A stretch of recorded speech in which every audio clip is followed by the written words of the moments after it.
What's up, guys? It is Jerry, as you can tell. I'm just cruising around, and I'm here to talk to you about another movie. Because what else would I be doing? So yeah, this is a week. So this is a bit of a change of pace, from the kind of movies we normally review. Over the weekend, I went out with some family, and I got to see a movie that's been out for a minute. So I guess this isn't so much a first impression as it is like a delayed reaction. But anyhow, we, over the weekend, saw a film called Boyhood, which is the new film from Richard Linklater, who's a guy you might recognize from the Before films, Before Sunset, Before Sunrise, Before Midnight was the last one they made. He also did School of Rock and Dazed and Confused, Bernie last year, a couple of years ago. And this film is something special. It's a long-running project of his, I guess, and let's talk about it. So this film, Boyhood, is a coming-of-age story about, a young boy growing up from, the ages of roughly 7 to 18 or so.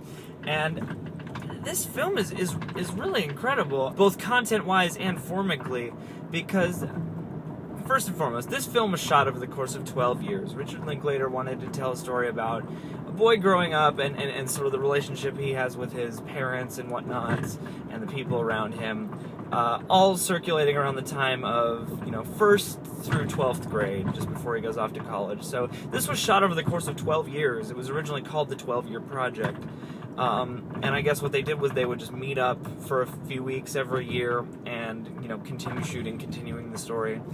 And it's really incredible that this movie came together. I mean, Richard Linklater is known, sort of for being a collaborator. The Before films, he worked really closely with Ethan Hawke and Julie Delpy, and they all wrote the script together. They all weighed in on those characters together, and it's really a collaborative process. And from what I've read, they did the same thing here with all the main cast, where they would meet up, discuss the script. They would tailor the script to things going on in the actors' lives, especially, I would imagine, L.R. Coltrane, who plays Mason, who is the main character. I mean, this movie gives you insight and focuses on a lot of different characters throughout, but Mason is sort of your main drive for the story.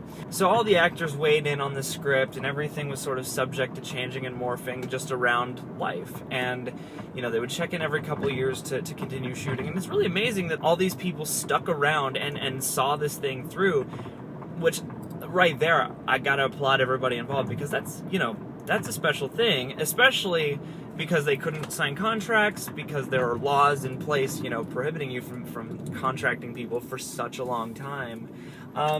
But this movie is pretty incredible to watch. You see these actors, growing and changing over time, for real. You see Patricia Arquette and Ethan Hawke, as well as Lorelei Linklater, who plays their daughter, the sister of Mason, who's the main character, and Mason is played by a young man by the name of L.R. Coltrane. You get to see these people all change. For the younger actors, you get to see them grow up. You get to see their, acting shift and grow. It's really interesting just in format alone, and then when you scratch the surface of the content of the story, it's even better. I mean, this story, like I said, is a coming-of-age story, and it's just sort of about life. It's one of those life movies. One of the things this movie does such a good job at is just capturing that sort of vastness of life, that grayness that comes with, day-to-day living, and just trying to figure out how to do it right.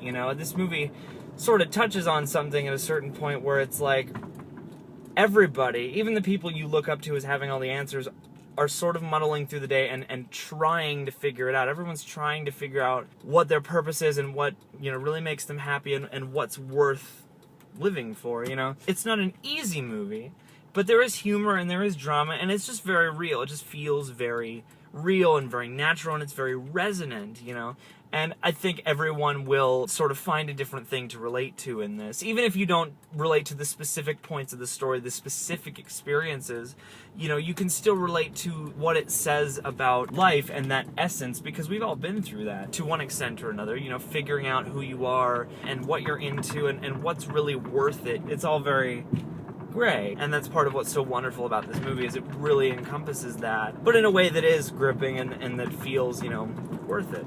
Nobody's all good or all bad. Everyone's kind of exploring, and you can see how all these characters might have got this way, and it does address, or at least touch upon, some of these really tricky situations you come across when you're growing up, and you know, those moments when you figure out that maybe mom or dad or whoever doesn't have all the answers, and you watch these little nuggets, just these little formative experiences start to take toll, and it's fascinating to watch, you know, a life unfold that way. Even if it is fiction, it's like, you know, the boundary between reality and fiction is blurring at an alarming rate these days.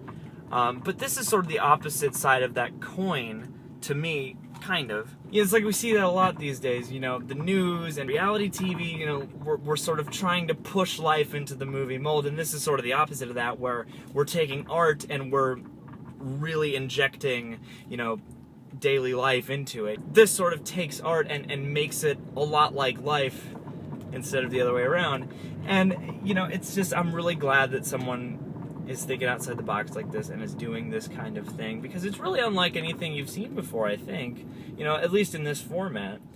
So definitely check this movie out. I mean, the performances are really good too. You know, you've got Ethan Hawke and Patricia Arquette as, at least, you know, his sort of two main parent figures. There are a lot more people in here, but they're fantastic in this.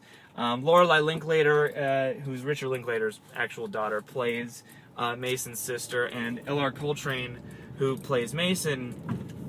By the end of it, I mean, he's a great actor. He does a really good job with this, and I'm sure, you know, part of that is because it's real, you know, or at least based on, you know, real stuff for him, but he does a really good job. He's really compelling, and he really, you know, holds your attention.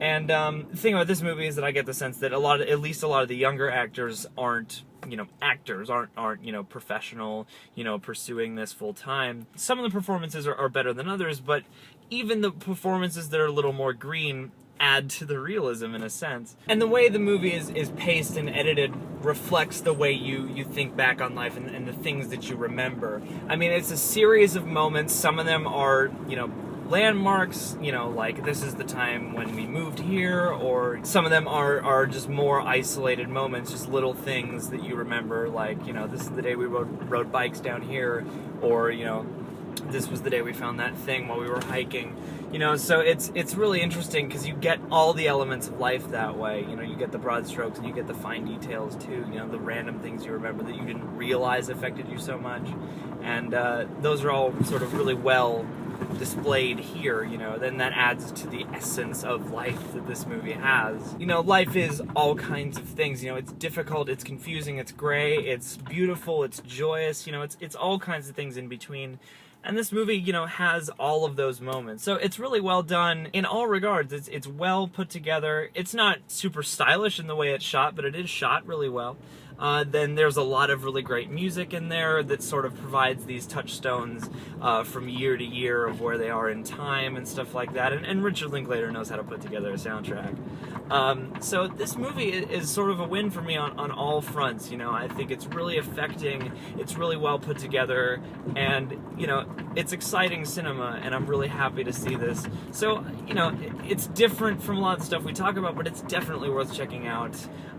It's a fantastic movie, and it's, you know, really, it's a piece of art, you know. So definitely feeling really positive on this. It's one of my favorite movies of the year so far. You know, I can't imagine anybody wouldn't relate to this. You don't have to be a boy. It's just, you know, it's about growing up. It's about life, you know, and you can really feel that. So yeah, have you seen this? You know, let me know what you think. Otherwise, that's it for now. Until next time, I am Jerry, and cheers.